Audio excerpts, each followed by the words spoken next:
ಎಲ್ಲರೂ ಸೇರಿದ್ದೀರಿ. ಎಲ್ರಿಗೂ ಈ ಸಂಜೆಯ ನಮಸ್ಕಾರಗಳು.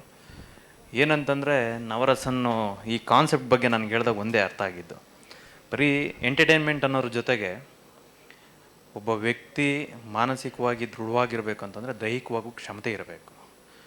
ದೈಹಿಕವಾಗಿ ಕ್ಷಮತೆ ಇರಬೇಕು ಅಂತಂದರೆ ಈಗ ಇವತ್ತಿನ ಒತ್ತಡದ ಜೀವನಗಳಲ್ಲಿ ನಮ್ಗಳನ್ನೇ ನಾವು ಮರ್ತು ಹೋಗ್ತಾ ಇದ್ದೀವಿ.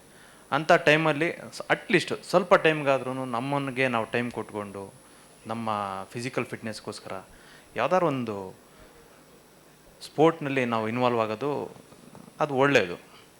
ಈ ಕಾನ್ಸೆಪ್ಟ್ನಲ್ಲಿ ಇವತ್ತು ಹೆಂಗಾಗಿದೆ ಅಂತಂದರೆ ಒಂದು ವೇದಿಕೆ ಬೇಕು. ಅದನ್ನು ಶುರು ಮಾಡೋದಕ್ಕೆ ಈ ಥರ ಒಂದು ಪ್ರಯತ್ನ ಮಾಡ್ತಾಯಿದ್ದೀನಿ ಸರ್ ಅಂದಾಗ, ಆಯಿತು ನಮ್ಮ ಸಹಾಯ ನಿಮ್ಗೆ ಇದ್ದೇ ಇರುತ್ತೆ, ಯಾವಾಗಲೂ ನಿಮ್ಮ ಏನೇ ಹೇಳಿದ್ರು ನಾನು ಮಾಡ್ತೀನಿ ಅಂತ ಹೇಳಿದೆ. ಸರ್ ಒಂದು ಟೀಮ್ ತೊಗೊಳ್ಳಿ ಸರ್ ಅಂದರು. ನಮ್ಮ ಕನ್ನಡ ಇಂಡಸ್ಟ್ರಿಗೆ ಒಳ್ಳೇದಾಗುತ್ತೆ ಅಂದರೆ ಏನು ಬೇಕಾದ್ರೂ ಮಾಡೋಣ್ರಿ, ಒಂದು ಟೀಮಲ್ಲಿ 2 ಟೀಮ್ ಕೊಡಿ, ಆಯಿತು ಪರವಾಗಿಲ್ಲ ಅಂದೆ. ಮೊದಲನೇ ಟೀಮ್ ನೀವೇ ತೊಗೊಳ್ಳಿ ಅಂದರು, ಅದಕ್ಕೆ ತೊಗೊಂಡಿದ್ದೀನಿ. ಆಲ್ ದ ಬೆಸ್ಟ್ ಸರ್, ದೇವ್ರು ಒಳ್ಳೇದು ಮಾಡಲಿ ನಿಮಗೆ.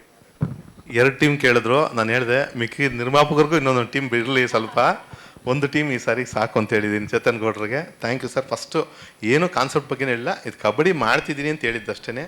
ಮೊದಲನೇ ದಿನ ಅವ್ರ ಹತ್ರ ಕಾನ್ಸೆಪ್ಟ್ ಶೇರ್ ಮಾಡಿದ್ದು ಸರ್, ಹೇಳಿದ್ರು ಒಂದು ಟೀಮ್ ಇರಲಿ ಎಂದು. 2 ಟೀಮ್ ಅಂದರು, 1 ಟೀಮ್ ಕೊಟ್ಟಿದ್ದೀನಿ ಸರ್, ನೆಕ್ಸ್ಟ್ ಮಾಡೋಣ. Thank you very much.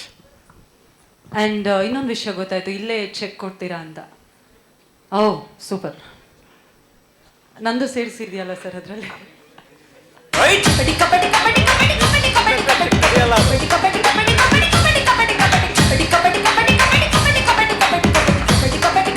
ಜೋರಾದ ಚಪ್ಪಾಳೆ ಬರಬೇಕು ನಮ್ಮ ಟೀಮ್ ಓನರ್ ಆಗಿರುವಂತಹ ಮಿಸ್ಟರ್ ಚೇತನ್ ಗೌಡ ಅವರಿಗೆ.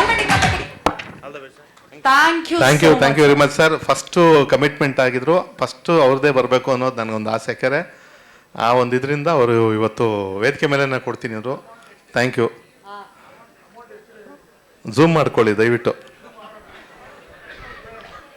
ಮೋಕ್ಷ ಸರ್ ಝೂಮ್ ಮಾಡ್ತಾರೆ. 10 lakhs plus GST. 10 plus GST.